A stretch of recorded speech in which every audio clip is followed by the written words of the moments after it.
Mayong buntag Sugbo, Kabisayan, Mindanao ug tibuok kalibutan sa mga nag-view na to pinagi sa atong social media pages sa DYLA Cebu Newsbreak o yung man sa DYLA Newsbreak TV diri sa YouTube channel. Good morning kanatong tanan.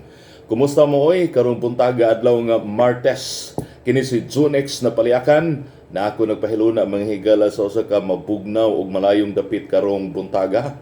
Mao na nga pasensya kaayo sa mga nipadangat og mensahe. Di na ko mabasa ang inyo mga mensahe, but salamat kayo sa inyong pagpaminaw o pag-view kanunay sa DYLA, pagpaminaw sa radyo sa itong mga suki nga mga tigpaminawan. Sa ngan sab ni June Tagalog nga tuaron dito sa Midilien karong buntaga. Kini si Junex sa Balakan magisgota sa mga importante nga mga issues karong buntaga dinhi sa ato ang tulumanon adlaw na nga Martes pitsa 16 ning buwan sa Agosto tuig 2022. Sa mga nag-view na to diri sa FB, pasensya sa kong dagway ha kay medyo kuan pa ni hining wala ni filter.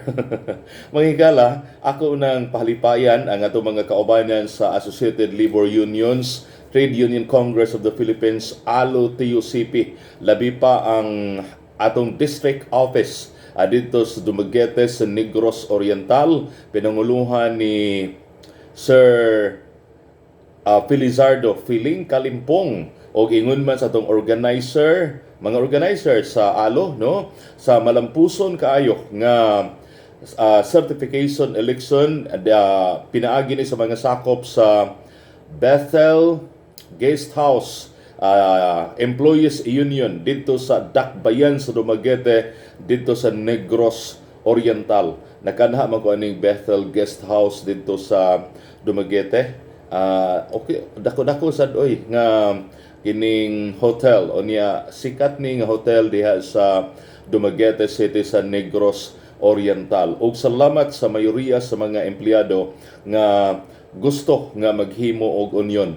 Ang paghimo og union mga higala dili ni tinguha ang pagdaot sa management, kundili ang pagpanalipod mga higala sa management o iyon man sa panarbaho ang employment nga mo'y importante sa tanan. Di ang ayan nga mahadlok ang mga kompanya, ang management nga musod ang mga union, ang musod ang union unsa ba nga grupo kay para man na mga higala nga ma-protected sab ang welfare, ang katungod sa mga mamumuo. O mao na ang nahitabo sa Bethel Guest House dito sa Dumaguete, dito sa Negros Oriental.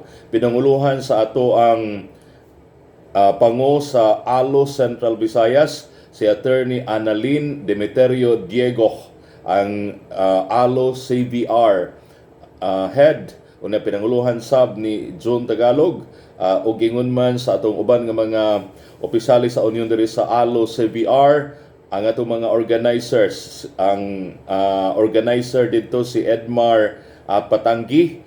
Congratulations na kadaog ang yes sa certification election. Dili magundi basta-basta nga ang usa ka employee sa union paralitan usa ka kompanya unya dunay mga empleyado nga ganahan mi nga musud og union. Dili man na mahimo nga ingon ana lang ka informal, dapat i-formalize na og pinaagi na sa certification election nga of course dumalahon sa Department of Labor and Employment. Dunay mga instances nga ang management mosuki, mohimo og mga lakang kutob sila mahimo unsay ilahang himuon aron lang gyud pugnan ang mga empleyado nila nga makamugna og union. Pero salamat sa management sa Bethel Guest House sa Dumaguete City, Negros Oriental kay wala gid sila gihimo nga effort aron santaon ang tinguha sa ilang mga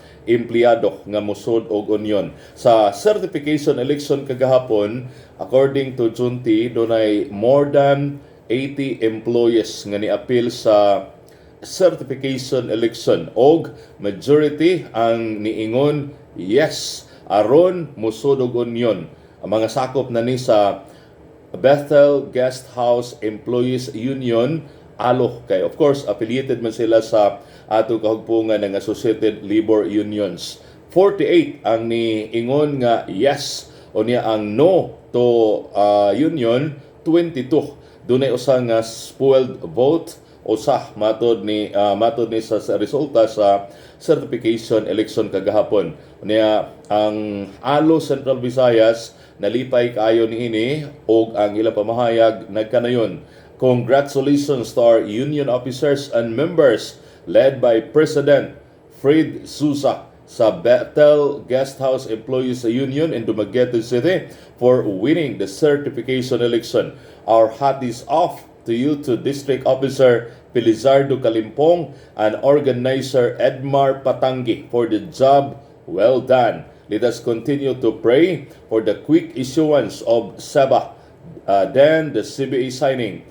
Matod sa pamahayag sa Associated Labor Unions ALO Central Visayas. Unsa may buti pasabot aning SEBA? Unsa may buti pasabot og ni daog yes sa certification election aron magmugna og union dili paghihapon na automatic ang Department of Labor and Employment DOLE mo-issue ni aning gitawag og SEBA or Sole and Exclusive Bargaining Agent. Mao na ang SEBA. I-issue na sa mga sakop sa or kining sa union Bethel Guest House Employees Union ug dayon ang mga officers mga officers sa employees sa union with lawyers kay namatay lawyers sa ALO makigtagbo na sa management sa Bethel Guest House para masabutan dayon ang collective bargaining agreement. Magsabot-sabot na og unsay mga benepisyo, unsay mga ibutang diha sa CBA. Ang CBA maunay basihan unya sa mosunod nga pila ba ka tuig, duha ba, tulo or lima ka tuig subject for renewal o ibutang diha unsay mauyunan sa management ug man sa employees union. Ang employees union of course muhatag na og bilih og unsay makaayos mga trabahante unya ang management sub aron dili sad maapiki ang right nila, ang di sad maabusuhan ba.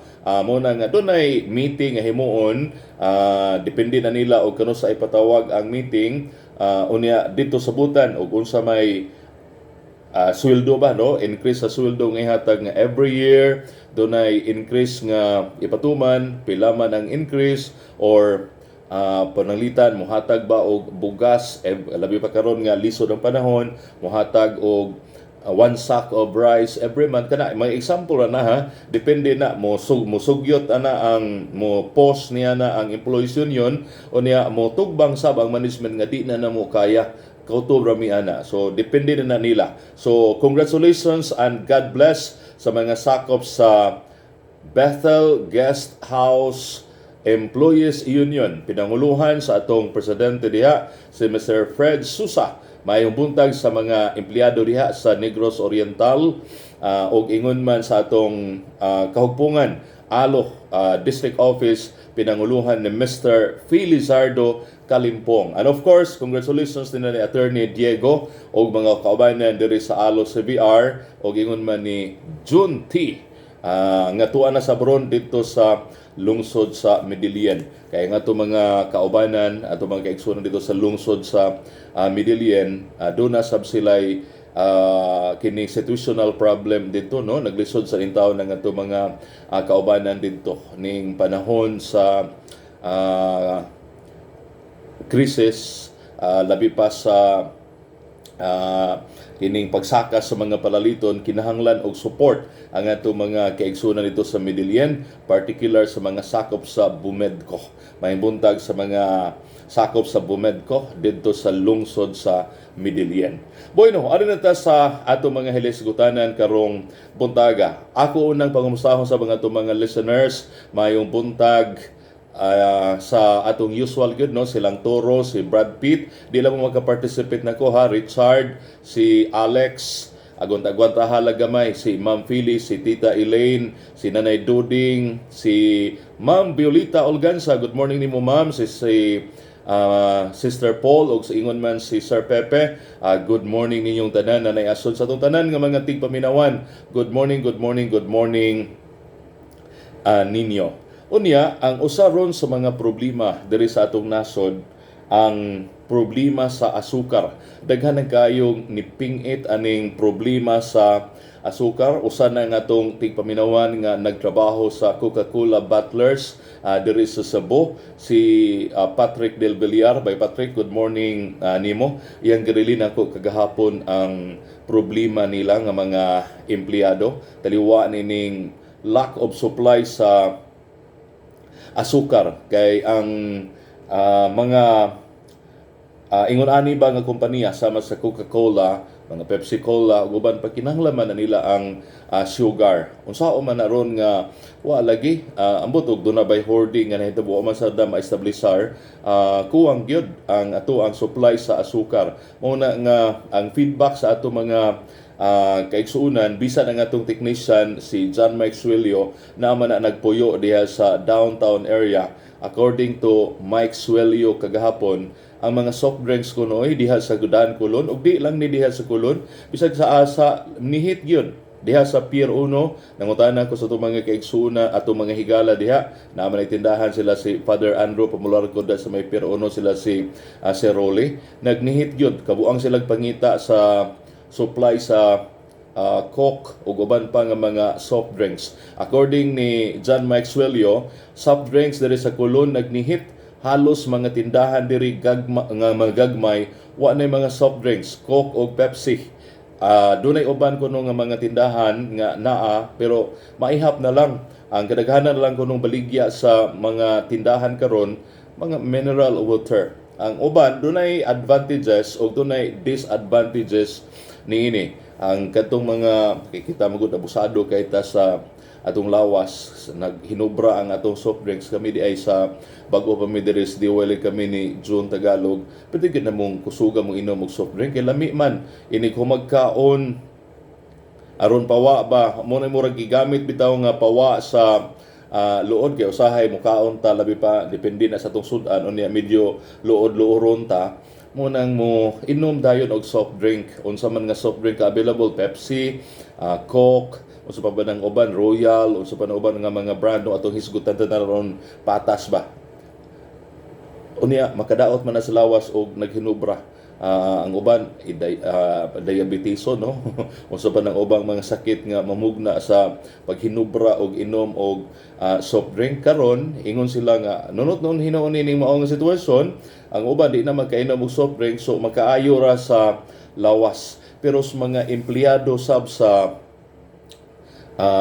mga ingon-ini nga mga kompanya sama sa atong tipaminawan nga si Patrick, luoy kuno sila oy kay nahadlok sila nga dunay mass layoff nga mahitabo. Unya ganahan mo nga maapektuhan ang atong mga kaigsuonan karon pa gyud nga kinahanglan gid nato ang trabaho kay mahal lagi ang palaliton. Unya mawad-an pa gyud sila trabaho. Unya ang akong feedback, ang Coca-Cola for example, adunay mga empleyado nga ilang gipalib na gani sa adlaw nga Sabado kay kuan lagi ba naglisod. Unya pun-an pa aning problema sa sugar nga ambot og unsay gihimo sa atong gobyerno pinanguluhan ni Presidente BBM. Do na may mga balita ani pagkakaron ako ning hisgutan. Pero pananglitan si former kining Secretary Rafael Alunan, doon na siya pamahayag gahapon or the other day nga dapat mohimo og aksyon. According ni Secretary Alunan, the beverage industry pinanguluhan sa Coca-Cola, Pepsi-Cola ug ingon man RC Cola mga higala will run out of premium sugar needed for bottling their carbonated soft drinks by next month, September. So magkuwang na gyud by September. There's no time to lose, matod ni Alunan. Otherwise, ang mga bottling plants sama ni Coca-Cola, Pepsi-Cola will experience production downturns. So minus na usa pa may ilahang i-produce, usa pa man nila pag-produce og mga produkto nila nga wa man sila importante nga material para sa paggama sa ilahang mga soft drink products. So ang mahitabo, according to Mr. Alunan, dunay labor layoffs nga posible nga mahitabo ipatuman aning maong mga kompanya. Ang gobyerno will experience lower tax collections and diminish investor confidence. Consumers will be deprived of affordable soft drink supply. So, unsa may gihimo sa ato ang gobyerno?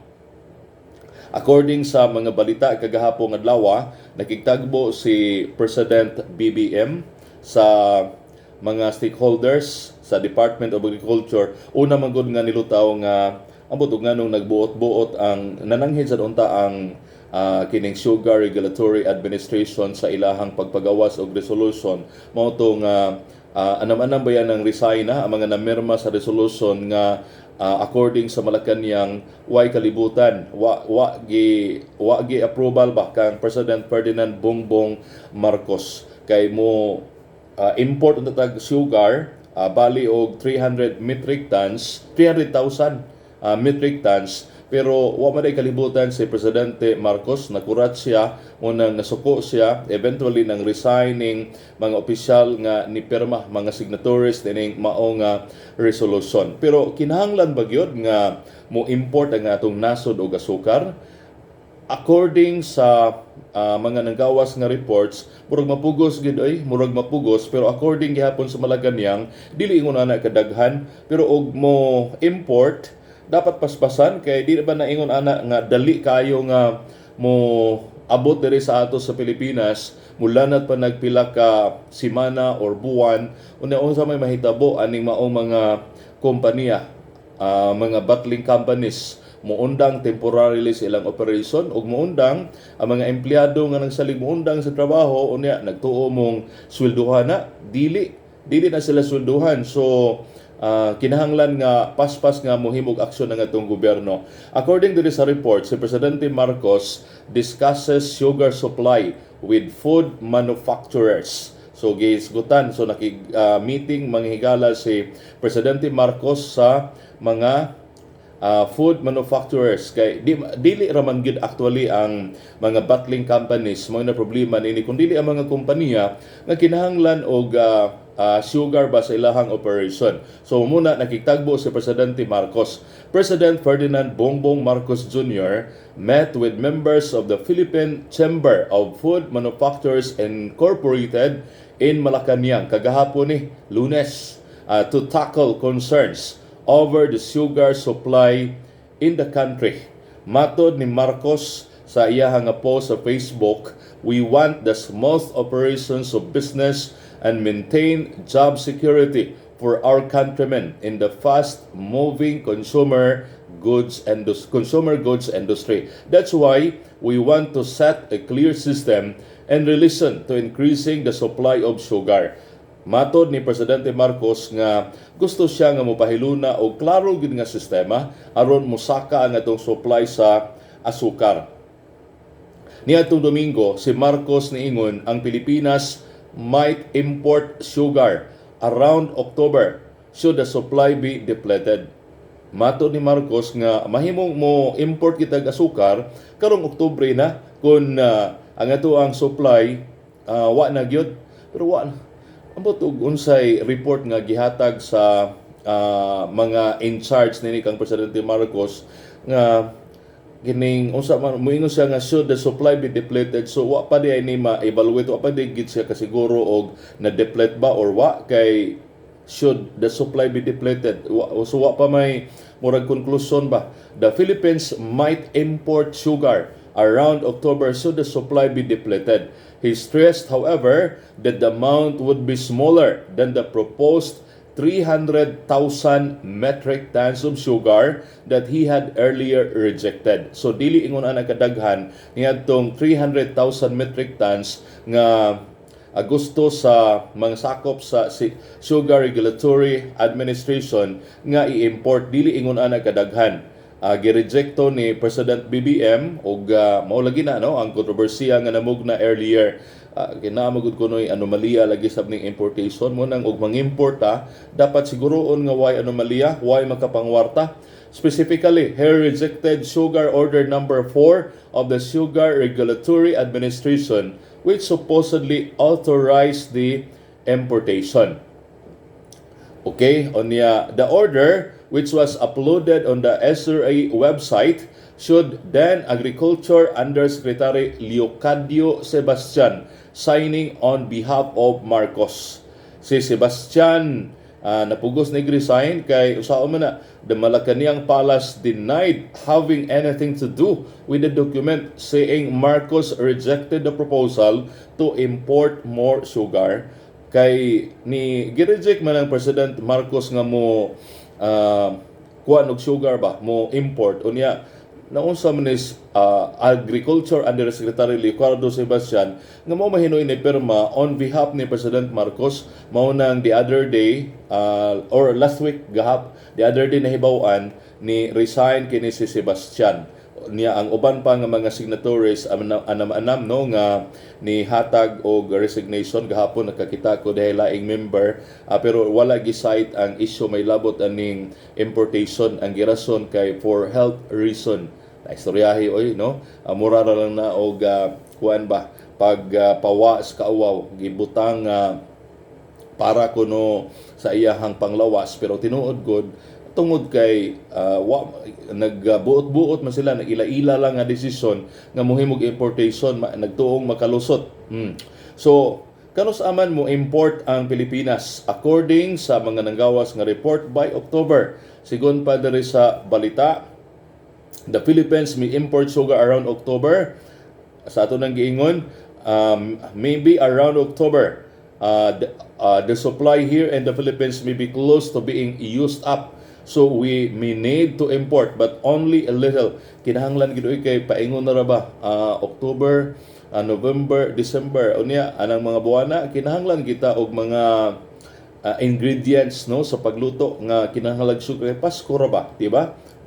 Marcos said in Filipino, it's not as much as 300,000 metric tons they were talking about before. Around 150,000. So 150,000 lang ka metric tons, mga tunga lang would be enough for the whole year. Igo na for the whole year.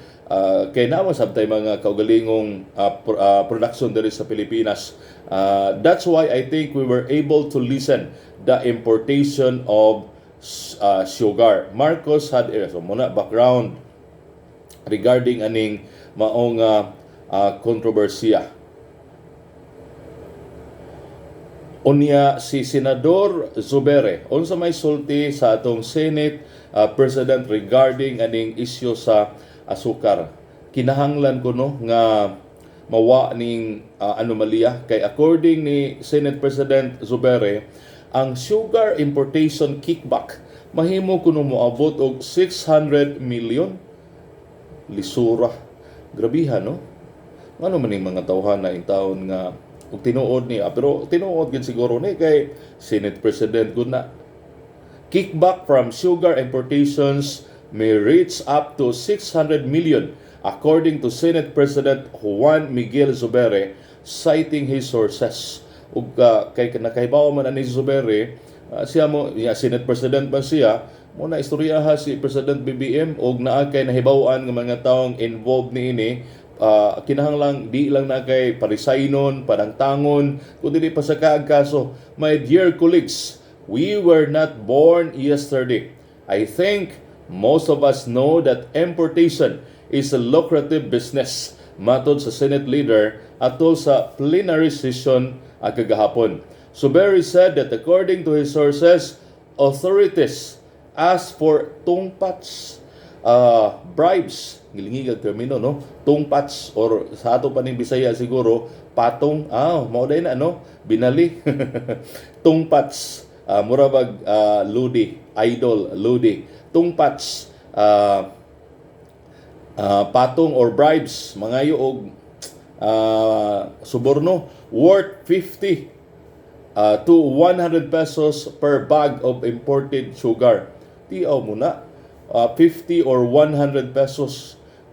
Mahimong gamay ra na manghigala og maghisgot na ka og usa ka bag, duha ka bag, but hinumdumi ha, pila may mga pila man ning i-import. 300,000 gani ang gusto sa SRA. Let me put it in proper context. 300,000 metric tons. Pila man na ang 300,000 metric tons?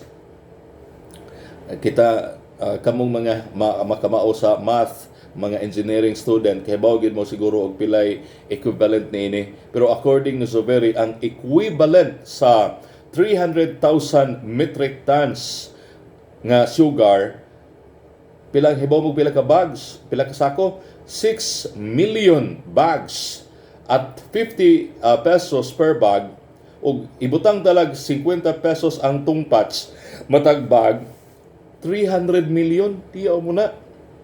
300 milyones pesos samot na og 100 pesos per bag ang estimated income sa mga kurakot.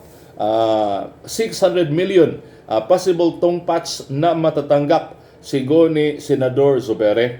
Si Zuberi ni isyo na ni maong pamahayag taliwa sa controversy involving an illegal resolution for the importation of 300,000 metric tons of sugar.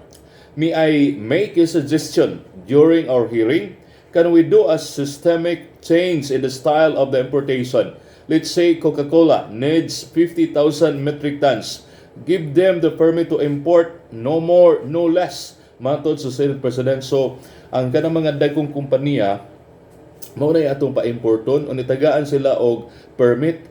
Dili kay ang gobyerno gyud tanan maoy mohimo sa importation para sa overall ng kinahanglan sa tibuok Pilipinas. So ang iyang sugyot nga kini mga dagko nga bottling company like for example Coca-Cola, pila ilang kinahanglan sila 50,000 metric tons ba, so sila na lang di na moagi pag mga opisyal sa gobyerno nga mo himo og mohimo sa importation, sila na lang kay aron dili maka himo og patong ba, no, dili makapangwarta ang mga involved nga mga opisyal sa gobyerno.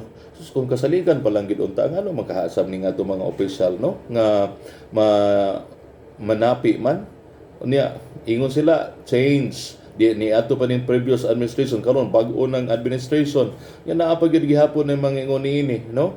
Mag-uul ta pa magunahon na nga murag wa na gi katapusan ning problema kalabot sa korupsyon. Nagtuota nga Bureau of Customs lang ang kurakot, nagtuota nga BIR lang ang kurakot, nagtuota nga ang Department of Public Works and Highways maoray ahensya nga kurakot, hasta sa DI ang Department of Agriculture.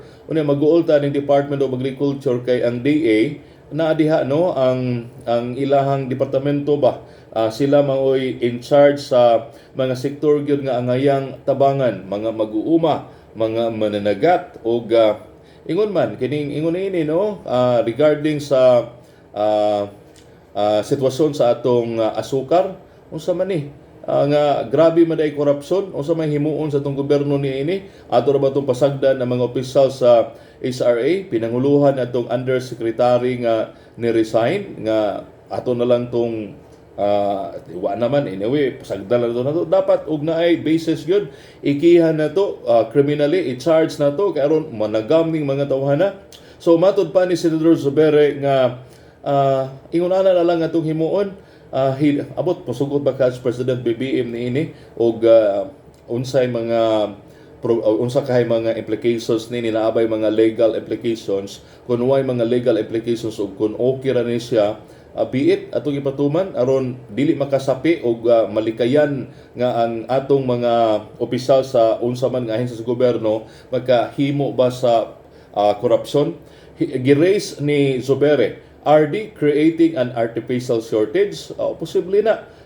Gagama-gama ba lang ni ang maong mga opisyal o artificial? Hindi tinuod ba nga shortage? Ila ra ning naghimo silang senaryo, naghimo silang sitwasyon nga dunay shortage sa asukar kay para gyud mapugos og import ang ato ang gobyerno unya makasapi sila wa sad ni mauwaw ni mga tawhana.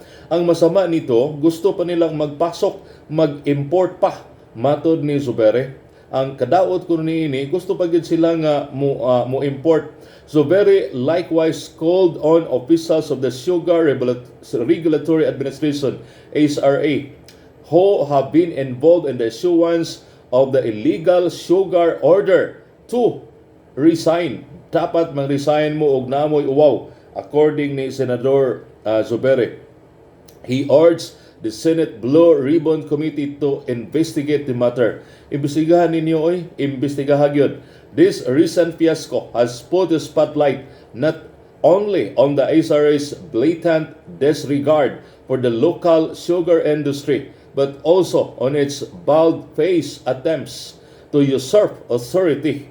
Thus, I ask my colleagues in the Senate, particularly the Blue Ribbon Committee, to open an investigation and get to the bottom of this shameful incident, makauwaw nga insidente, and see whether cases need to be filed against the persons involved.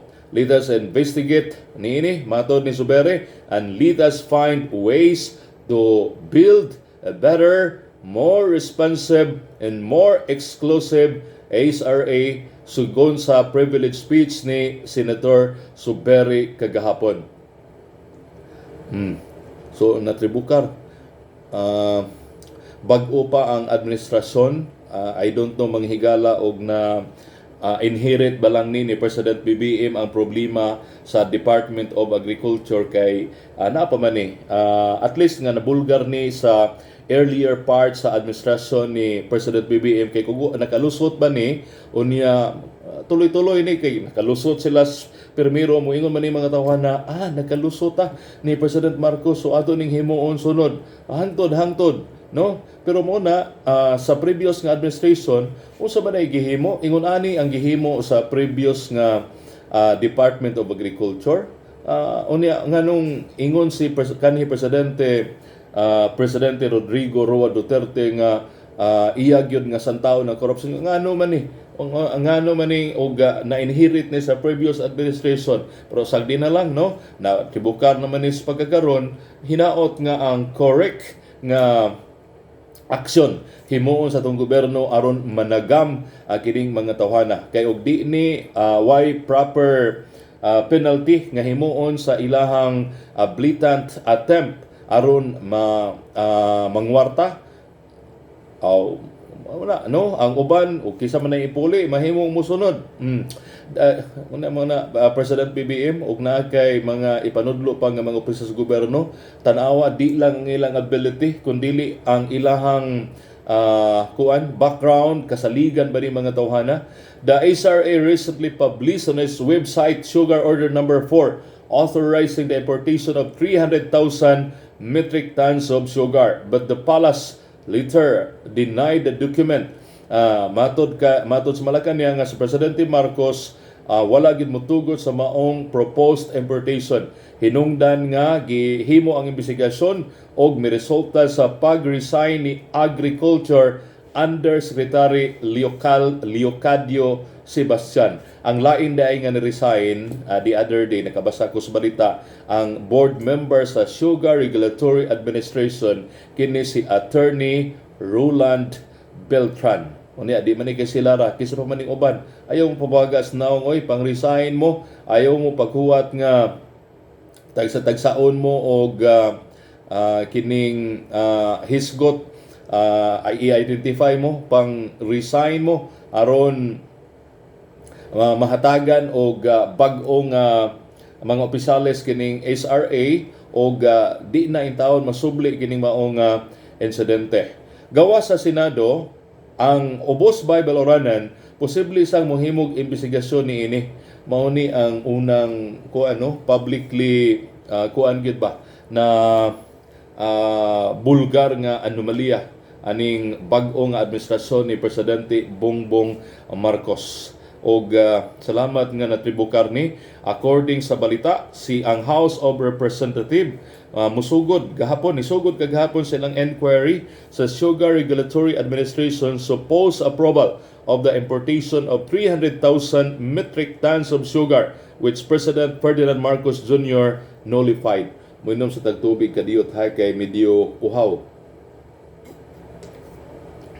San Jose del Monte City Representative Florida Robes, ang chair sa House Committee on Good Governance and Public Accountability, said that Committee on Agriculture would join her committee in the investigation aning mao nga isyu.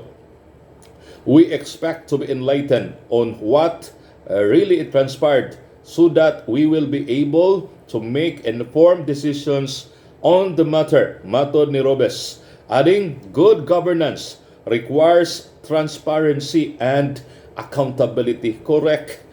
Transparency o accountability.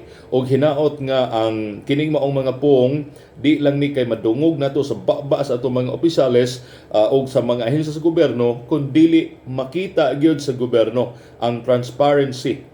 Makita gyud ang ilang mga transaksyon aron atong mahibaw-an og husto ba ning ilang transaksyon wa bay mga binuang, and of course accountability nga dunay manubag kuno galing dunay mga kapalpakan, dunay mga binuang, dunay mga anomalya, dapat mahimong accountable. Nakita ba na nato sa previous nga administration samtang si kanhi Presidente Duterte nagsigig hisgot nga supak siya sa korupsyon, pero ang transparency o accountability na aba? I don't think so. Ang transparency o accountability, kining sa accountability lang daan, accountable ba ang mga opisyal sa previous administration nga reportedly dunay posibleng anomalya? Gipa-resign lang.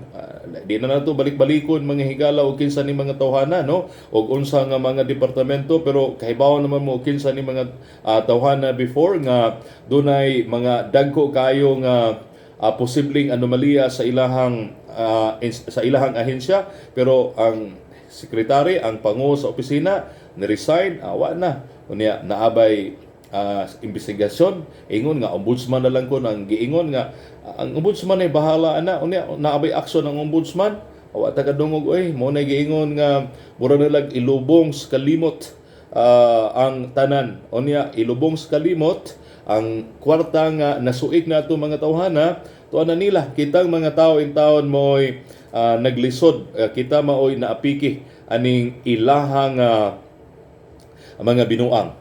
Okay, onya padayon ta sa atong tulumanon sa atong mga listeners nga naminaw sa pagkakaroon. Pasensya kaayo ha, dili ko makabasa sa inyong mga mensahe, but sa ako nang ingon, salamat sa inyong pagpaminaw. Ni text dito nako kagahapon si Mama Sony, nagpasalamat sa greetings niya. Sorry kayo ha, ni Tayoks ang iyahang wife si Debbie Limbaga.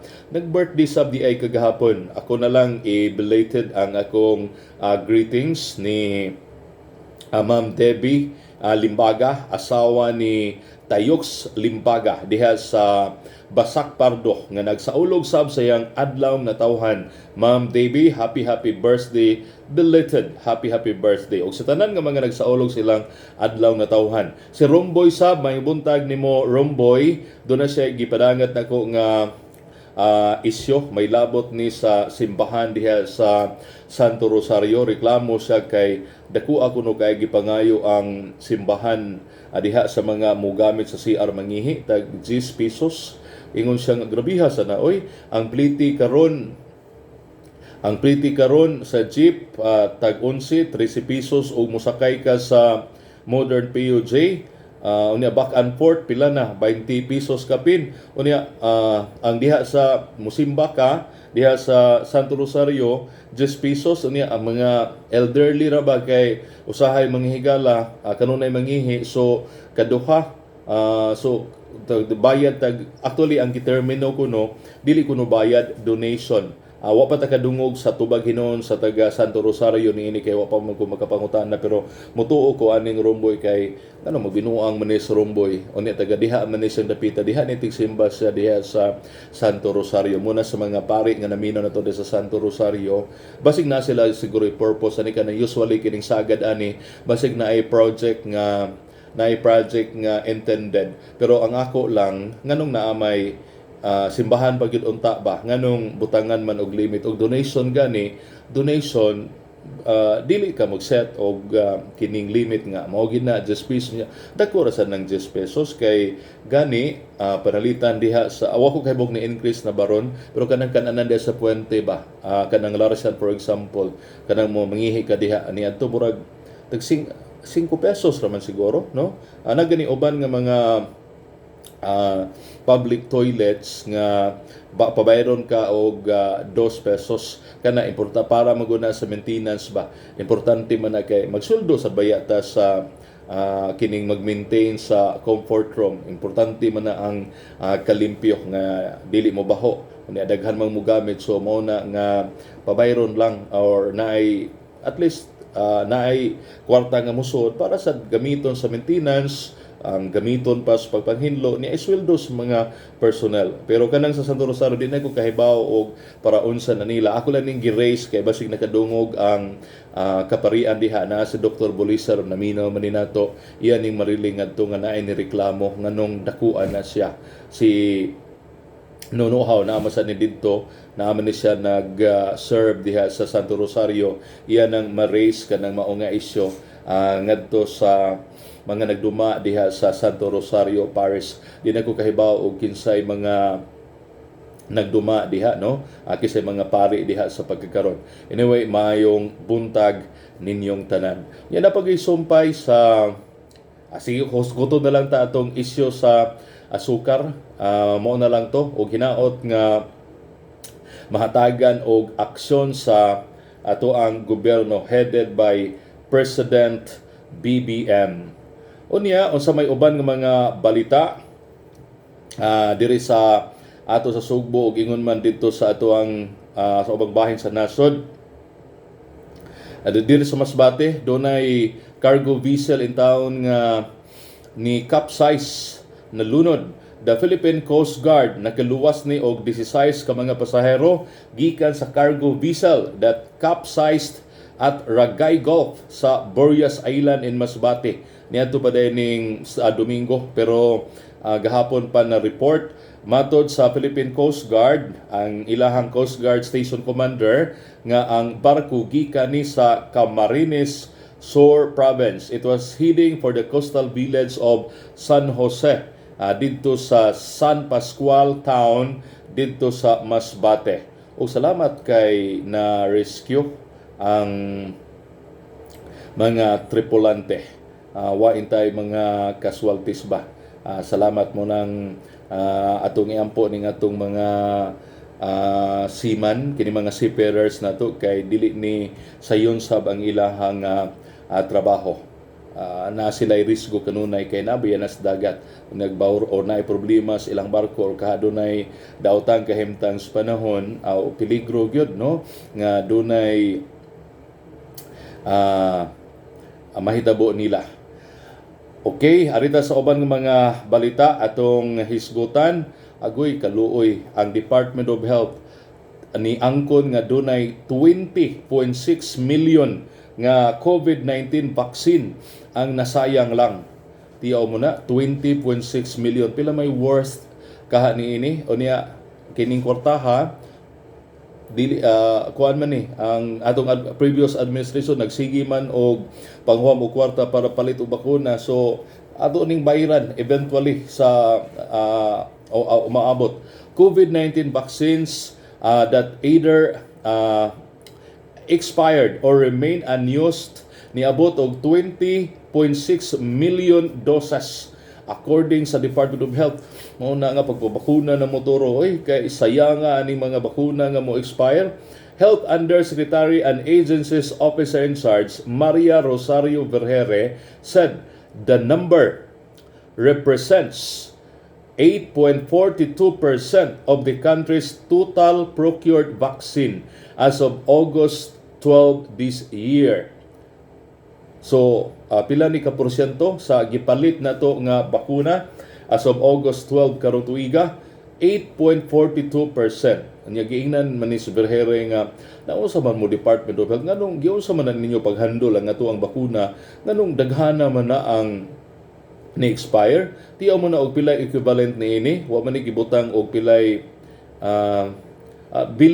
dako ng kantidad, no? Anyway, ato nabasahon og pilay equivalent ni ini, pero katarungan ni Verhiri nga dili maguna dako within naara kuno na gilaliman lang ba, no? As if og within ra kuno sa 10% allowed number of wastage by the World Health Organization, meaning naday kuno giset ang World Health Organization sa mga laing-laing nasod ba nga na ingon ana magid kuno na nay usik ba kana bitaw mo kaon ka na magid nay usik nga kanon di man gid na kay mahurot nimo di ba inighungit nimo na magid nay mga tagak labi pag daghagan kay ng ubang mga on nga giusikan lang ang kanon nagid kuno nay wastage. So diri sad sa bakuna na sa ingon niya nay usik.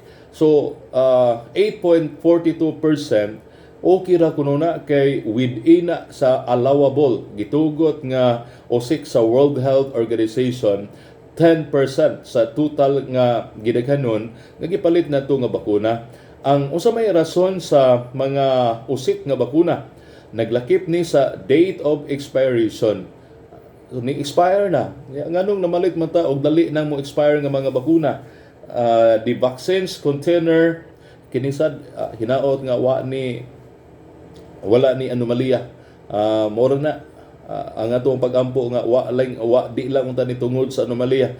The vaccines container was opened but was not used. Giablihan kuno ang container nga gisudlan sa bakuna unya wala gamita unya kana ingon niya na maablihan na problema di naman na pwede, no? Usik naman na spillage, broken vials. Nasa daingon ni ini, no? Broken vials, backflow, leftover and under doses. There were also wastage due to natural disasters. Doon na sa kunoy mga nausik kumikan sa mga calamities. Like for example, diri sa Visayas naigo ta og bagyo nga Odette. Ang uban fire and earthquake. And also due to temperature control. That's why vaccines were not used and temperature excursions. Matod ni Secretary Verhiri ang atong officer in charge sa Department of Health. Si Verhiri ni subli nga ang COVAX facility has committed that it will replace the expired and wasted vaccine. Nisaad sa kuno ang COVAX facility nga pulihan. Pero ang pangutanaan ni Secretary Verhiri, pulihan, wa di na ba mo bayad ang atong gobyerno? Kaya basig ang giingon nimo nga sagdilang ang mga nausik, pulihan na to sonara tay bagong supply, pero ang pangutana unsa man na mobayad taglain ana pulihan tinuod ang atong supply unsa hatag na lang na or mobayad ang atong gobyerno kay mobayad samot ka alkansi pagkakaroon ra ba pwede na hinayas vaccination kay usaon wa na may gana magpabakuna ang kadaghanan pipila na malang intaw ni munang nakabuang intaw nga atong gobyerno og panawagan ang atong mga local government officials na nawagan nga gigamit ang pagbukas sa klase kay hapit naman usa matag pitsaharon August 16. So August 22 sunod semana actually magsugod na ang klase face-to-face classes di pa hinon ni fall gyud nga face-to-face classes kay November 2 pa man ang full implementation pero daghan na mga eskwelahan nga ganahan na gyud excited na mo nang gigamit ni sa ato ang mga opisyal nga for more protection pagsiguro kuno nga luwas ang ato mga learners ato mga estudyante pagbabakuna. Although dili na requirements sa pagbalik sa klase nga magpabakuna gyud but strongly encourage for the protection of our children.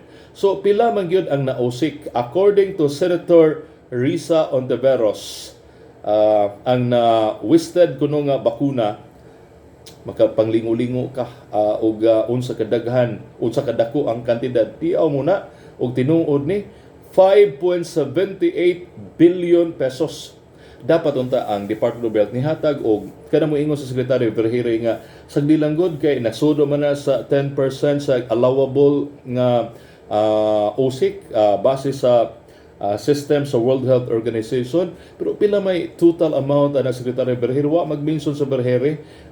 Si Senador Hontiveros mo inibutang sa amount nga 5.78 billion. Imagine na ng 5.78 billion ug ato pa ng hinuwa man ato ning kwarta, ato man ng bayran gihapon in the future, ug ato pa ning gigamit sa uban nga mapasulanon nga mga butang, daghan na kaayong mga tiyan nga nasudlan og pagkaon, kato mga gigutom, mga higala nga mga kabus ato mga kaigsuonan, mga mag-uuma nga na problema in taon kay mahal ang abono, mga mag-uuma nga na problema kay wa sila igo nga harvest, ang mga mananagat nga naglisod karong panahon na dako na kay tanig matabangan, pero lang no, nasayang unya ingon ana kasayon mo ingon ang Department of Health nga okay ra na, allowable ra na according sa kining World Health Organization. Import ang husto ginunta nga walay usik kay kwarta itaw na sa mga tao kini magun ato mga opisyal sa gobyerno, di magun ni sila masayang sa kwarta kay muna moingon man di man gud ilahang personal nga kwarta, kining mga naas lain-lain mga ahensya sa gobyerno, patuyang man lang ni sila og gasto humikan kay di man ila or dunay usik sagdi lang gud, allowable na ingon na kasayon mo ingon nga allowable man na, so okay ra na.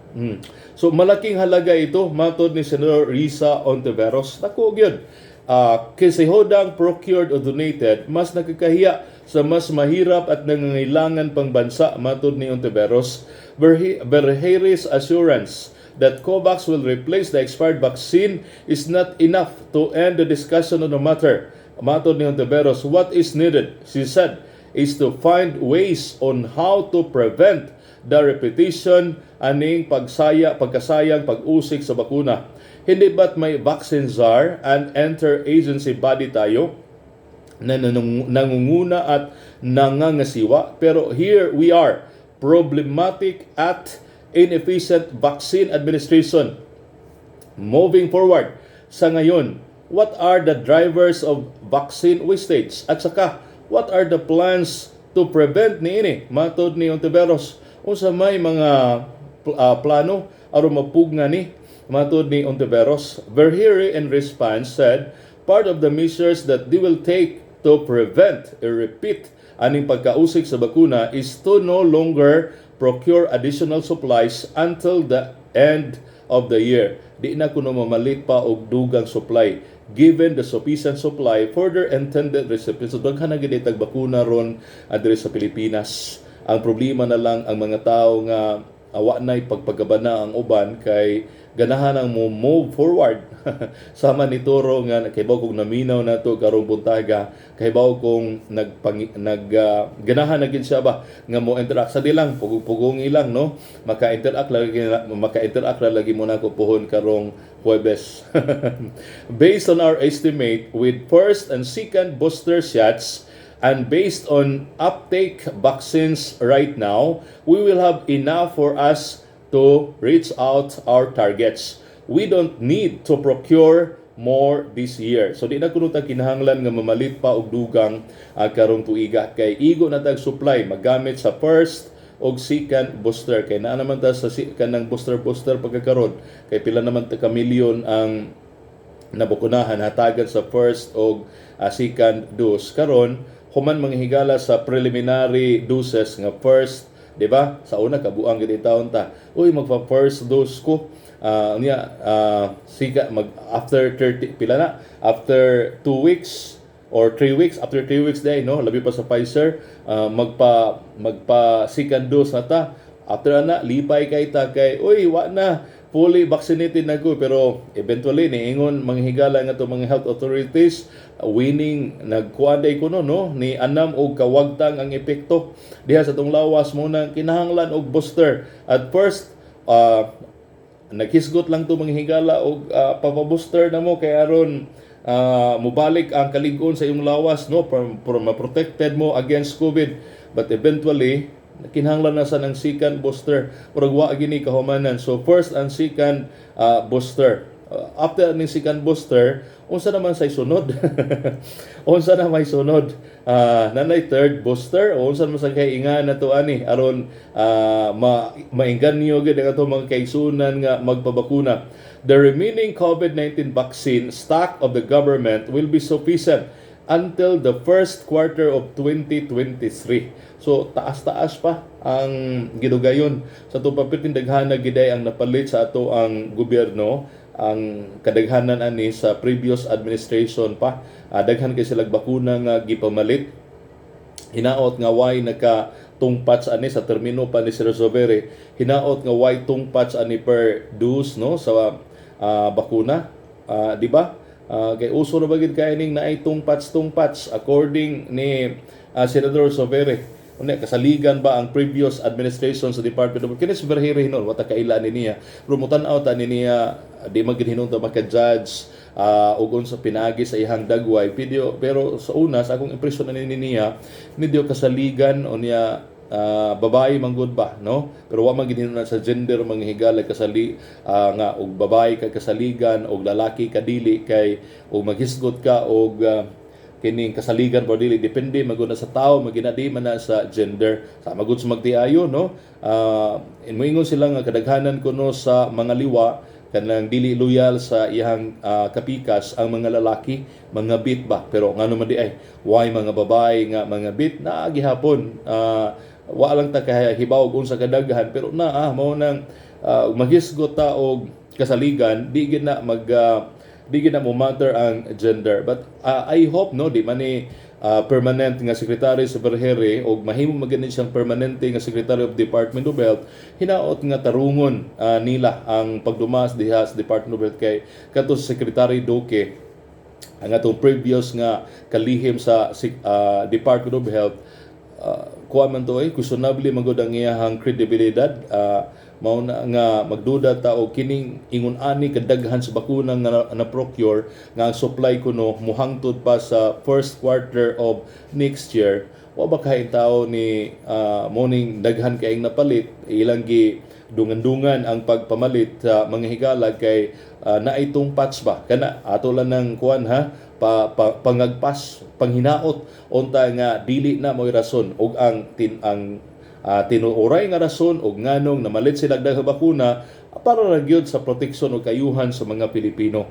Hinaot pa unta. This resulted asa ra matong sumpay sa ato ang gibasa nga balita. So according ni Verheri igo pa para first o second booster na ang atong gisgutan. The remaining COVID-19 vaccine stock of the government will be sufficient until the first quarter of 2023.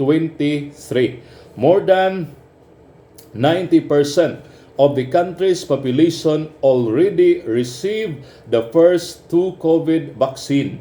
So, sobrang 90% na sa mga Pilipino ang nakadawat sa first o second preliminary doses ba. So, munang booster na sa nang ilang gihingusgan. Mahurot ka ning ilang stocks mga higala, depende na sa behavior sa mga tao. O ang mga tao di na ganahan mapabakuna o kini mang-expire na sad ni kay daghana pa ni no.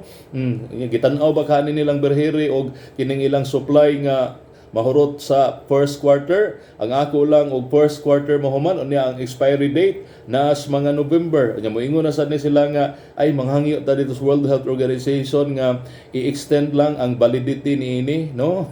Bisag na expire na mga higala na bago ingon niya na alahi magud kuno nang mingon sila nga ayon ninyo itandis pagkaon kay ang pagkaon ug moingon tang expire na gyud na tanawa ng kalamay mga kalamay dito sa Bohol. Ang uban gani bisag wa pa moabot sa expiry date ng molds na mo to ni sikat in taon tong kalamay maker dito sa Tubigon Bohol. Pero kini kunong bakuna kuha man gud kuno ang ilang explanation ni ini kay tungod ba sa kay bakuna magud ni unya para iturok man itong laos mo nang ang iyahang expiry date gibot nubo ra pero pwede ra gid kuno na actually gi-extend kana according na sab nila no sa ato mga health officials mutuo na lang tana no unya og kana gi-extend ang expiry date niya iturok si mo na usas mga kuan ba wa ta maghatag og kahadlok ninyo ba pero mo na panagana sa uban natong mga kaigsuonan ang unsa man na gi-expire na niya ni-expire na niya gi-extend ang validity niya iturok pagyapon sa atong lawas unsa man kay epektuhan na sa atong lawas. This resulted in many unused vaccine which was primarily brought by the Department of Health findings that 9 out of every 10 Filipinos have become overconfident. So ingon ana na kadaghan manghigala ang overconfident ha. Di na magpabakuna 9 out of every Filipino overconfident na kuno for just having to vaccine.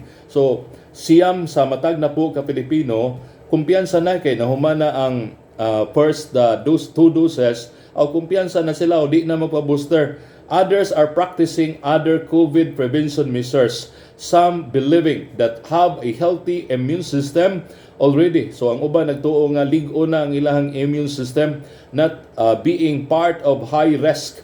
Others think that having contracted COVID made them immune from such virus, mga higala.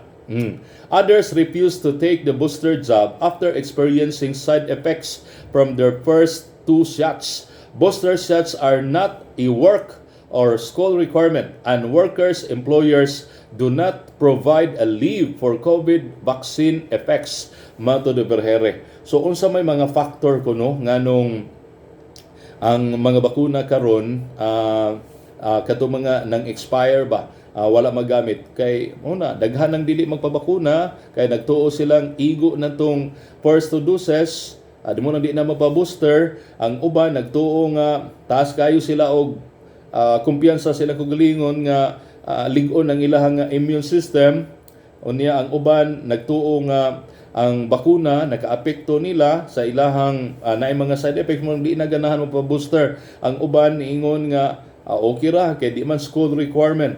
The DOS is again intensifying its information drive to encourage more people to receive their booster shots. The agency is also asking the Department of Labor and Employment to come up with programs that will encourage workers to receive their boosters and introduce a policy that will excuse an employee from work if the latter experiences side effects from booster. So, mauna ang balita may labot sa atong mga bakuna o ang sitwasyon sa nasod regarding sa COVID-19. Ayaw gid bitaw mo kumpiyansa mga higala oy no inyo nang desisyon og dili na mo magpabakuna or dili mo magpa-booster pero tug-anan ta mo nga padayon nga nagsaka ang gidaghanon gani sa report kano sa amin ni kagabi no report kagabi ang Pilipinas nakatala og 28,000 COVID-19 cases kapin 28,008 nga mga kaso sa COVID-19. From August 1 to 7, the country lagged an average of 4,001 infections per day. So, 4,000 ang average mga higala from August 1 to 7. Ang average sa itong infection 4,000 kapin or nisaka og 3% itandi sa previous nga semana. This is the highest number of cases lagged in a single week since February 7 to 13 when 28,280 cases were reported. Unya ingon hinuon nga ato mga officials Department of Health ang ato mga hospital man sa hinuon magpuno ang uban niini nag-isolate ra sa ilang balay kay gitugot na maron ang pag-isolate ang uban gid actually mga higala di na gyud magpa di na mahibaw-an kay og maghilat-hilanat sila or gisip-on sila di naman magpa-check oy no dala-dalahon naman lang ang uban. Okay unya padayon ta sa atong tulumanon ari na sabta maghisgot ta lokal nga mga balita. Si Mayor Michael Rama recently mo gid ni adto sa Abra aron paghatag sa hinabang sa mga biktima sa linog dito katong 50 million dili 50,000 nga daghang ni reklamo ba nga patuyang ra ba ning atong local government nga kita diri sa Cebu daghang man kay naigo sa kalamidad unya ang 50 million gisunsayon naman kunog hatag dito. Si Mayor Michael Rama ni depensa niini nining maong kuan kining isyu gani ingon siya nga medyo makasuko ko no nganong kunong doon na may mga tao nga mo question aning iyang gihimo mas may man kuno nang muhatag ta kaysa kita ihatagan. Cebu City Mayor Michael Rama defended the city government's giving of 50 million financial assistance to the local government units recently affected by the strong earthquake in the province of Abra. Si Rama niingon ang maong nga kantidad, paminaw mo ha, mga kritiko sa Cebu City Government, particular ni Mayor Michael Rama. According to Mayor Rama, ang kantidad symbol of the generosity of the Cebuanos under willingness to help. Matod ni Rama nga simbolo na sa pagkamanggihatagon sa mga Subuanon o sa ilang kaandam nga mutabang. Pero ang pangutana ni Mayor Rama, moingon ka, yes, tinuod na ikay nag-represent kay, sa mga Cebuanos sa taga-Dakbayan sa Subo kay ikaw may mayor. Pero usa kahay general sentiment sa mga tao niini. The mayor admitted nga nasuko siya makasipo kuno ba by some people questioning niining hefty amount the city government donated. He explained that the amount came from nowhere and he did not demand for it. Matod ni Mayor Rama, that is why I am a little pissed off. Why do you have to quarrel? Why do you have to argue? Unang medyo makasapot kuno matod ni Mayor Michael Rama, nganong mangaway man mo, nganong makiglalis man mo, nganong di man mo ganahang muhatag. According ni Mayor Rama, atol sa kining flag ceremony kagahapon sa City Hall, ngadto sa mga empleyado, mo dito gipahungaw ni Mayor Rama, gipabuhagay niya ang mga pagsaway kay nakadungog, nakaabot siguro ngadto niya ang kuan ba ang isyu nga naay mga ni question sa radyo, for example na si Turo nagsigig question nganong muhatag dagdako. He assured that the city government has enough calamity funds left for its own needs so there be a calamity. So katumangong kwartaha dito kay kwarta para unsa ba calamity fund na unya intended na for calamity. Unawa ko na problema kay napamantay nahabilin nga kwarta unsa man tang buwan na ron August, so napatay mga around 5 ka buwan na habilin no o 4 na lang mahuman ang dali ra man sa panahon August mahuman na naman tas tungas August musod ng September 4 na malang kabuan matapos na naman sad ang 2022 dali ra gyud sa panahon no. Pero ingon sa Mayor Rama ning nahabilin nga mga buwan napatay igo nga kantidad simbako naay kalamidad nga moigo napatay igo nga kantidad nga magamit. In fact matud pa niya the City Disaster Risk Reduction Management Office said Harold Alconten said the city, ang syudad kuno mga higala, could have spared as much as 58 million for Abra from their quick disaster fund. Ingos Mayor Rama nga di gani 58 gani ingon ang city disaster head si Mr. Harold Alconten nga pwede ganing ibungong 58 million igo pa. Mato ni Rama, the city and its people will still have enough until the end of this year with 400 million and total disaster funds available including the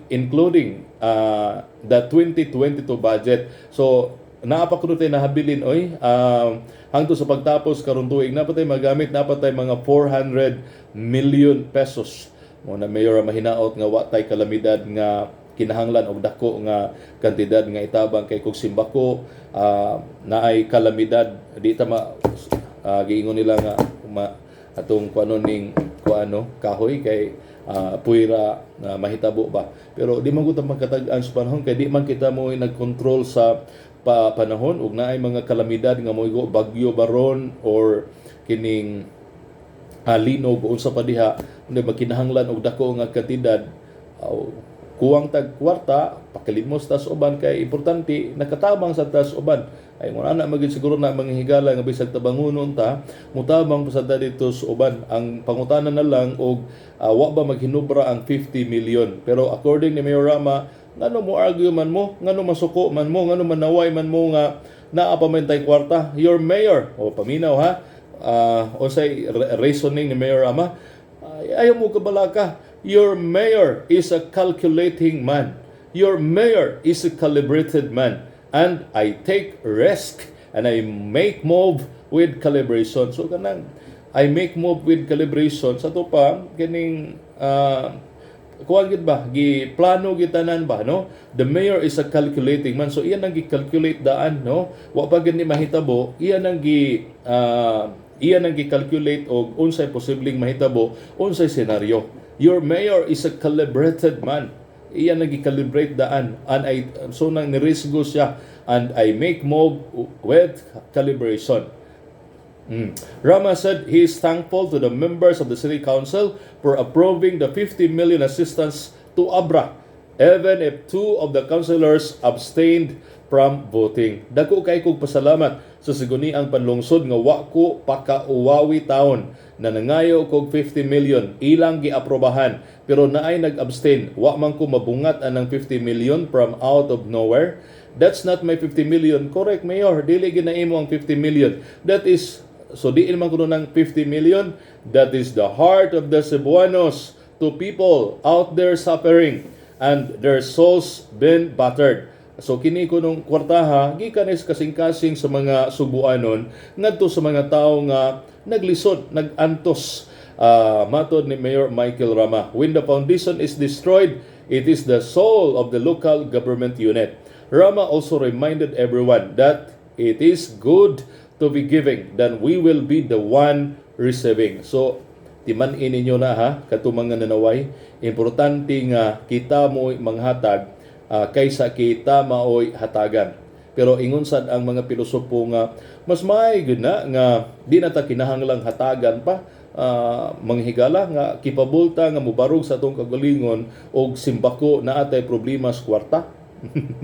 Tinuod gyud na mga higala. The recipients of the financial aid include Vigan and Candon City in Ilocos Sur, San Fernando, La Union. So muna ang mga mahatagan ang Vigan o Candon City, Ilocos Sur, San Fernando, La Union, Baguio City o Tabuk City didto sa Kalinga who receive 3 million matag usa. So tag 3 milyones matag usa. The municipality of Tayom, Bukay and Banggid in Abra, Kawayan in Ilocos Sur and Kabayan Abra. Nari Kabayan Abra. And Kabayan Abra magadawat og 2 million matag usa. And while 25 million pesos was given. So ang katunga mga higala, the 25 million was given to the provincial government of Abra. So ang Abra gid mo pinakadako sa 50 million, ang half 25 million at tuagid sa province of Abra. The rest mga higala gibahin-bahin na itag 3 milyones og ingon man na ay tag 2 milyones. Di naman tumabawi nato. So mao naman na no, gihatag naman to ngadto sa kuan mga dapit nga nahito, at least nakatabang ta, di na lang tanto daliso no, hinaot lang ato na lang iampo nga way mga kalamidad nga muigo diri sa tong nasod nga makinahanglan ta og dako nga kwarta kay basig magkabuang na sa ta og kining huwat mga higala og hinabang ayuda. Kaya wala na ba gitin tayo laing pondo nga madawdaw kay ang ato ang Cebu City Government. Sige magalanig pakilimos, di ba? Si Mayor Rama ramay ni angkon nga DR on begging spree. Sige sila pangayo sa mga businessmen, mga business tycoons kay aron mo bo og puhunan diri sa ato sa Cebu City, di ba? Karon bag-o ni kuan man to ni adto man to sa Mayor Rama dito sa Manila kay aron lagi makapangayo in town og kuan hinabang para mahuman ang pipila ka mga proyekto, like for example sa Cebu City Medical Center. Okay, onya taas-taas sa tag oras no. hinaot nga karon butaga manghigalan ni kapamahaw na mo unya lain pa gyud nga isyu nga atong hisgutan diri sa atong tulumanon.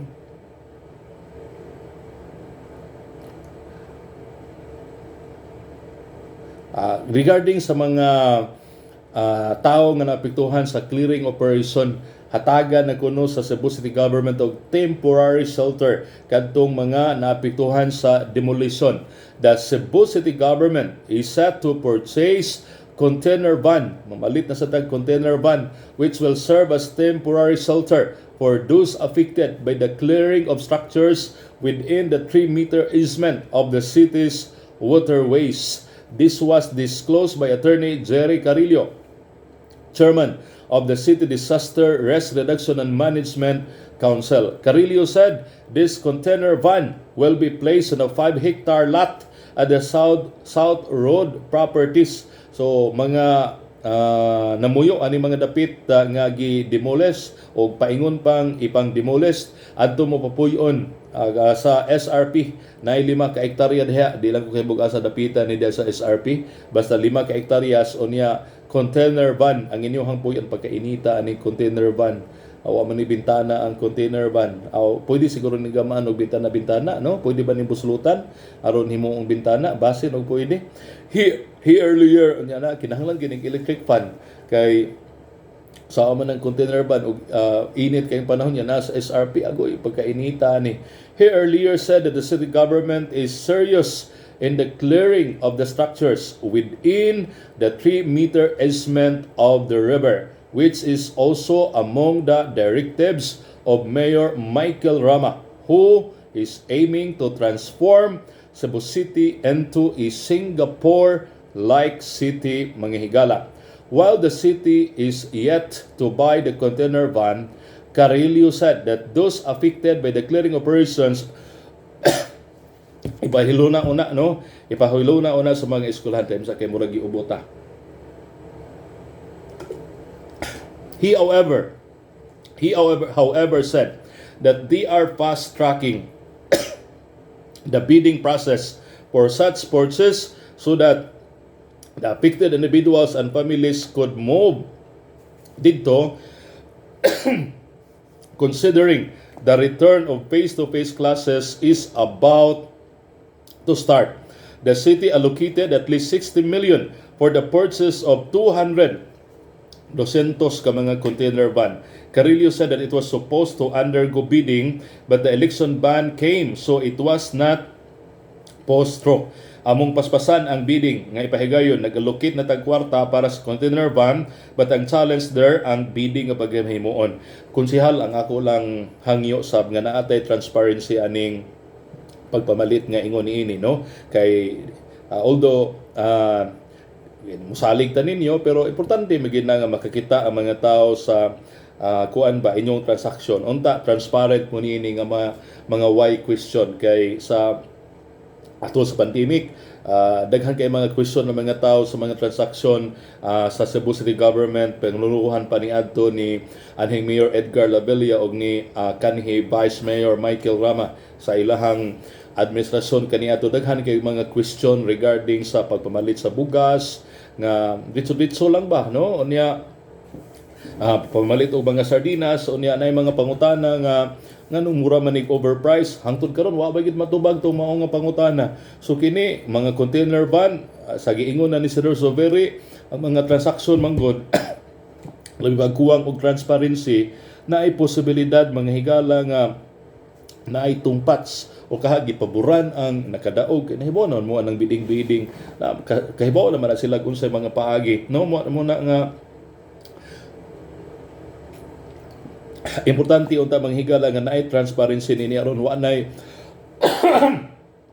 pag-question sa umabot ba o kinsay nakadaog sa bidding basig mga favored na sab nga mga supplier o sa badiha aga na mga pangagpas lang na, no? Mga possibility ba mao nga unta manghigala nga to mga opisyal sa dakbay sa Sugbo mag-amping kalabot ani ini. Unya lain pa gyud nga atong hisgutan diha sa lungsod sa Cordoba, di ba, na-issue maning mga floating cottages. Unya ang issue ani ang kalimpyo sa atong kadagatan kay ang mga floating cottages na diskubrihan nga wa di ay intay mga pansayan, way mga comfort room ang ato ang mga floating cottages diha. Muna nga kumusta man ang atong kadagatan di sa lungsod sa Cordova. Ang balita kagahapong adlaw nagkanayon, the sea waters of Cordova town are no longer suitable for swimming. Sus pagkapaita mga higala no nya muro ba na gisaligan nato ang usa sa mga gisaligan nato ang tourism mga pangdimuli sa lang ng mga floating cottages. Oy, the sea waters of Cordova town are no longer suitable for swimming as they did not pass the water quality check conducted by the Department of Environment and Natural Resources DNR. Tulo ka semana ang nakalabay, di na kuno safe. This was what Cordova Mayor Cesar Didoy Suwan said during sa iyang speech following the flag raising ceremony outside the municipal hall kagahapon. That was a live stream on social media. So si Mayor si Mayor Suwan mismo mo niingon nga di na safe hugaw ang atong kadagatan di sa lungsod sa Cordova. Ang coliform nga supposedly 100 below aron makaligo ang atong mga turista o mga taga Cordova, ang resulta sa pila ka mga areas instead agoy niabot og 300 imbis nga below 100 lagi allowable, niabot og 300 niabot pagid gani og 1,300 ang presence of coliform matod ni Suwan. So ang coliform level taas kaayo, dili na gyud safe day kunong kaliguan kisa may nakaingon ana nganong na-contaminated man nagmaayo. The standard coliform level for coastal waters to consider nga safe ni for swimming and other similar recreational activities is 100 most probable number per 100 milliliters according to the DNR. Apart from that, the floating and fixed cottages in the area are reportedly disorganized, particularly in the sea waters of Barangay Poblacion and Catarman. Ngano sa bitaw ni mga floating cottages unsa man ni nananghid ni sa pagtukod or ditso-ditso lang ni sila tukod og mga floating cottages kining mga nag-operate niini. The mayor said the municipal government of the Eastern Cebu town would show political will by addressing the problem as quickly as it can or risk losing its tourist attractions and sea water fish species. Correct. Og pasagda ni mga higala og why klaro tukma nga aksyon nga himuon ang atong local government wa na mo islag ano kani og kahibaw ta nga taas ang level sa presensya sa coliform anang dapita, ganahan pa mo maligo mura ra tag ligo manghigala sa sapa diha sa tinago ug mauna. Di ba ganahan mong mulangoy sa hugaw nga tubig dagat, dili gyud mo nga ang mga tao mingon adi sa tamo adto Cordova. So asam bisag lapu-lapu maapektuhan kay sumpay ra man na mga higala no. Duol ra man na ang Cordova og ingon man ang unsay nga niana ang lapu-lapu o bisan diha kana hinong diri dapit sa may Malakari sa Sugbo, hugaw magina dihang dapita no, hugaw ginang dapita og imo sa nang kuanon diha, imo sa nang subject og test ang water level diha, hugaw gyud no, kay naay mga tao diha nga anhara mo itsa silang hugaw nga duol pa gyud sa ermita, mauna nga hugaw na diha no, buyon ra bay na sila dihang dapita. So he urged all the employees of the municipal government and the constituents to cooperate and understand what they are about to do in coordination with Governor Gwendolyn Garcia, whom the local officials are set to meet karong semana. So magtagbo ang mga opisyal sa lungsod ni Governor Gwen Garcia aron hisgutan og unsay mga lakang himuon kalabot niini kay kinahanglan oy nga protektahan ang ato ang kadagatan tungod kay wa tay laing tumong ug tinguha ang pagtabang og serbisyo og tinud-anay sa lungsod sa Cordova, matod ni Suwan. Apart from that, he noted that all the fixed cottages have no decent portable toilet that could be used by the renter, mga higala. So kini mga floating ug mga fixed cottages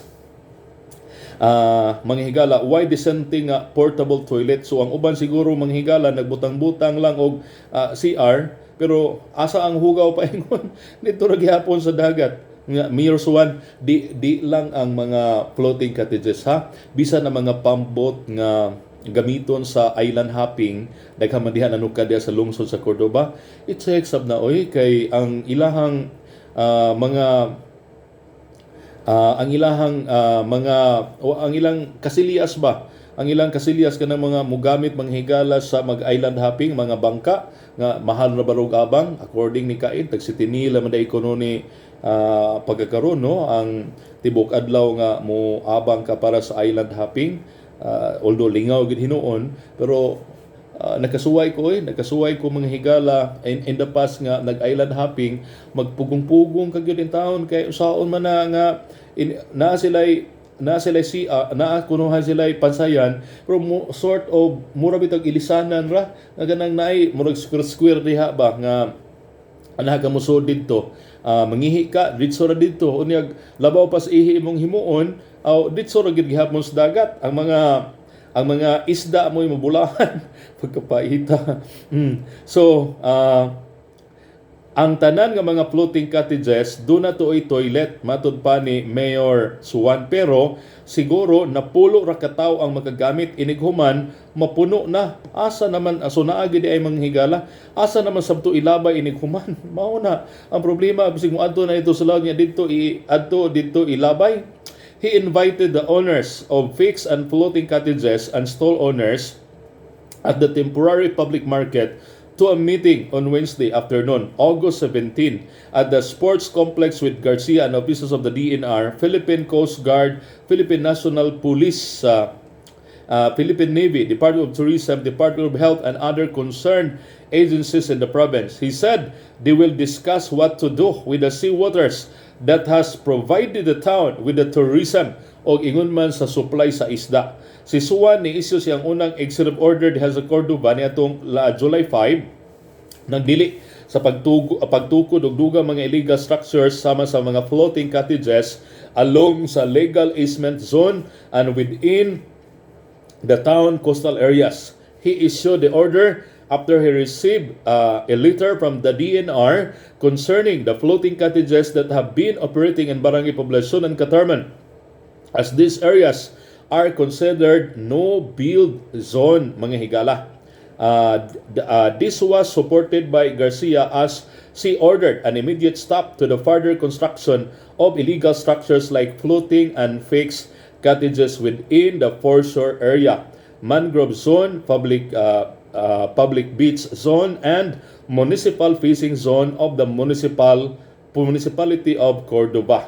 Gawas ana manghigala si Governor Gwendolyn Garcia issue sa buglaing executive order nga mo gihapon no nagdili na sa pagtukod og mga illegal structures diha sa atong kadagatan. Aside from violating national and local laws on easement zone, the floating and fixed cottages in question also have no clearances and permits from the municipal government of Cordoba or proper nga waste management facilities hinungdan nga nakahatag ni og polusyon. Bitaw ang ato mga LGUs dihil lang sa lungsod sa Cordoba, panalipdan gina nato ang ato ang source of kining revenue ba kay kanang atong kadagatan. Mao man na ang atuon ng mga turista o ng mga turista mo gasto mo bayad, so muna source of revenue di lang sa padulanan sa locality kundi sa mga tao nga nagsalig sa turismo, ang mga tour guides, mga bangka operators, unsa pa na diha gato mga namaligya diha sa mga baybayon, nakatabang ang mga turista. Unya ugwa ni mga turista nga mo anha gumikan kay ma-discourage, gumikan sa kahugaw sa usa ka dapit unsa may mahitabo sa turismo, mamatay ang ato ang turismo. Mo na nga kinahanglan nga ilaha gid na nga panalipdan mo exert sila effort aron ma-protected. Og salamat no bag-o pa ni pamunuan ni Mayor Dinoy Suwan. Dini ato pag daig-daig manghigala wata kaila ng Mayor Suwan no, although kailata ni Mayor ni iyahang executive secretary nga si Ma'am Nanette Garong, pero kining lakang ngayon ni ini atong pahalipayan si Mayor Suwan bago pa man siya diha ang kining mga floating cottages na tukod ni before pa man sa iyahang pamunuan, adi na ko sure og karon sa iyahang pamunuan na abay nakatukod og bag-o do naman hinaot nga di na ni mausab. Mahigala, wala tay oras oy, daghan kayong salamat sa inyong pag-uban nako karong buntaga og pabota nga tumusunod nga tulumanon ang ato mga balita karon karong adlaw og ugma pinagi ni Nestle Similia. Nya sangan sab ni John Tagalog, God bless ato mga kaubanan sa alo nga tuad didto sa Midilian karong buntaga tungod sab sa komisyon para sa ato mga kaigsuonan sa mga sakop sa Union didto sa lungsod sa Midibumidko sa according ni John T. Unya akong usbon, congratulations sab sa Bethel Guest House Employees Union nga nidaog sa certification election kagahapon. Sa atong tanan nga mga tigpaminawan, ang atong control technician karong buntaga si Kain Thunderstorm Dalugdugan dito sa transmitter site si Arnold Lampan. Daghang kayong salamat kaninyo mga higala, kini si Junex sa Paliakan. Good morning.